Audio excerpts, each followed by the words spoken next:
Yo, what's up, dudes? I did a podcast with Talkative Try several days ago, and I brought forth a bunch of ideas, and we discussed a bunch of things about the game.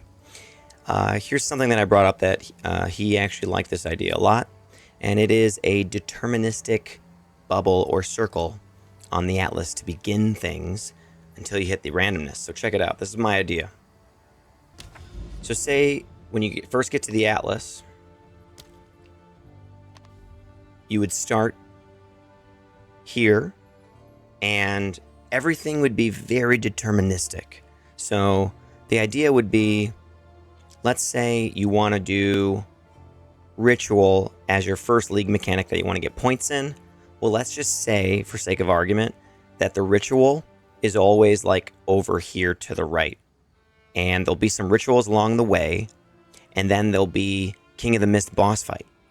You don't have to get an invitation, in the ritual itself. Or maybe you could have like the last ritual that you do, like the fifth one that you do over here, has the invitation or something. But I think I'd rather just have like an actual spot on the map that looks distinct, like, oh, that's a point of interest. And then you'd fight the King of the Mist, you'd get your league points for ritual. Same goes for, say, expedition. Let's say you go south, and then like Ulroth is on a map over here. You go to that map, and you can do an expedition in there, and they can tell you like, oh, hey, if look at the skull on the map, and then you can get Ulroth and get your points going. I would like something like that, as well as for at least one maybe of the citadels. So let's say you go north and there's a citadel, like always, like right here. Okay.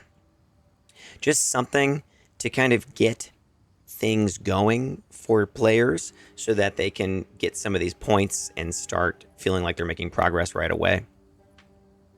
Then, once you've gotten outside the circle or the bubble, the randomness of the atlas can begin. But also, I would like a little bit less total randomness in things. I still would like some points of interest. I still would like even certain ecosystems, biomes, to be kind of like clumped together with certain enemy types. So the example I brought up in the interview was like, what if there's like a lava fire kind of area, and all the maps in that area tend to have like enemies that do fire damage, and so that way you just don't have to have max cold, and maybe you don't have to have max lightning or something like that just to do the map. Like maybe if you just get your fire res really high and focus on that, then that map's not so bad. Another thing that I think would help with the progression would be changing waystones so that maybe a waystone is worth 5 maps or something. So that when you pick some nodes, you could pick one waystone and go bing, bing, ding, ding, ding. And that way, whenever each map is finished, when you've completed it and you move on to the next one, you immediately go to the next map. You don't have to go back to town. You don't have to use the map device in between every single map. You don't have to put mods between every single map. That's just an idea. If they even, think that the waystone thing is perfect and they just want to keep it that way forever. I'm just saying, I think the waystones are a little bit tedious. Okay, Silver, where you at, dude? I know you had good ideas in the end game for that. But anyway, yeah, I'm thinking like, imagine that at the end of each map, you just go to the next one. Maybe if you hit a town portal, when the map is complete, the hooded figure comes through it and identifies items for you. What if there was a quest whereby you can have like a crew like set up camp at the beginning of the next map, just so you can dump some items into a stash or disenchant things or something like that? And what if you had to unlock them? Like, what if you had to actually save them? I'm just thinking that would make some of the mapping a little bit more smooth, and that way you don't have to go back to your hideout every single time.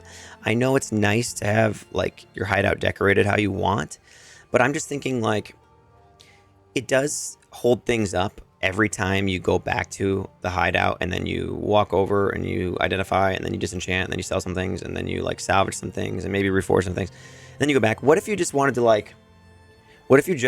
to ID, maybe I dump something really quick. Like, it doesn't have to have every mechanic with the encampment, but maybe if it just had a disenchant with a Like something like that, like a guy that just disenchants for you, that just shows up.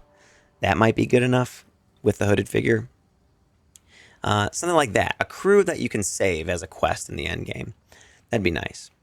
Yeah, and so just to recap, I'd like a little bit more determinism in getting some of these league mechanics going for the Atlas points. So there'd be like a bubble or a circle on the Atlas, and it is fixed every time. You know which direction to go for those things. And in other directions, there could be even some fixed things too, amidst the randomness, you know? And the other reason that I said like maybe some ecosystems or biomes that tend to have certain types of enemies in them is because I think that with the randomness of the maps and the randomness of the enemy types that you see in so many things, you are incentivized to have all your bases covered all the time. Otherwise, you can't really map, right? Cap your res, and otherwise, like, you're not going to have a good time, you know? A little bit more specialization would be nice, I think. Something that Diablo 2 had, actually. Diablo 2, it was really fun to make multiple builds for specializing in farming certain areas. I think PoE 2 could use a little bit more of that as well. Because generally right now, a character that's good at Delirium is also good at Breach, is also good at Ritual, right? Is also good at map clearing, is also good at probably Expedition. You know, it's just like the same, like, clear the screen, all your res is capped, you probably have Chaos Inoculation if you don't have Chaos, and you're just blowing everything up all the time. Like, can we have, like, something that's a little bit more specialized, you know? Like, okay, maybe my build's not good at screen clearing, but it's really good at this one thing. Or I've got a build that's just really good at bossing, you know, which I did last league. Okay, what other league mechanics are they going to have that will incentivize a specialized build that's not good at screen clearing? I don't know yet, but like a biome where there are not mobs of enemies, you know? It's just tanky rare after tanky rare after unique boss after unique boss, and you're just going one-on-one with each one of these things most of the time. You don't need heralds, you don't need screen clearing, you know? All right, so those are some of the ideas I had for the mapping experience. Let me know what you guys think, and what other ideas like they should implement to make it smoother, to make it a little bit, to make the progression a little bit better, and to incentivize maybe specialization of builds.